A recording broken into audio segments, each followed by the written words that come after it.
How is this even a cake? Have you come across this kind of cake on your Pinterest board? I did a deep dive into this cake trend. This trend doesn't seem to have a name.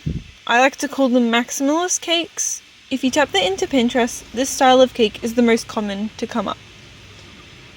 There are 5 main components that make up a maximalist cake. The seasonal fruit fillings, gluten-free or vegan cakes, natural powders to colour the buttercream and sprinkle on top, and dried edible flowers, herbs and fruits to decorate. Step 1. Seasonal fruit filling. I went with a plum jam.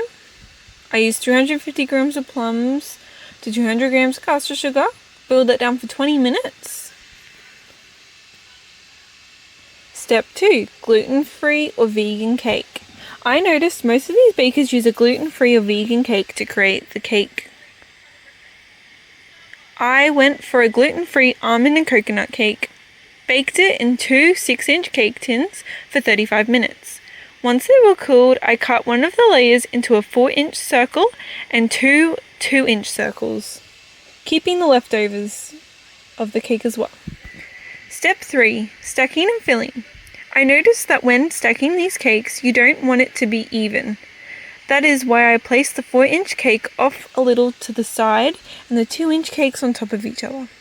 Place the leftover cake along the sides of the small cakes to fill in spaces. Step 4. Frosting the cake. I used a cream cheese frosting. The recipe I used was not good. It was too soft. Next time I would use a Swiss meringue, which is most common with these type of cakes, for stability, or my ermine frosting with a bit of cream cheese whipped in. I piped this technique with a star nozzle. Step 5. Finishing and garnishing. I piped my leftover plum jam into bows. I then dusted the matcha powder on top of the cake, as this is a very common part of this trend. I sprinkled some dried chamomile flowers around the cake, be doing that with my cake, and I also placed some plum halves on top of the cake, as fruit is a big part of this trend as well. Or blue pea powder.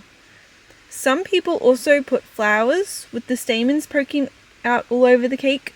I am not comfortable with this trend, as I don't like the idea of putting random flowers on a cake. It doesn't seem very food safe to me. I did use the chamomile flowers because I use them in my tea, so I know they're edible. You can get these from local markets with a variety of flower teas, such as dandelion, thistle, rosehip.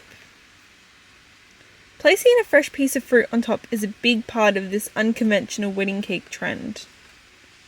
The piping detail inspiration is usually inspired by architecture. Think of the free forms of nature as well. Think of crown molding, motifs.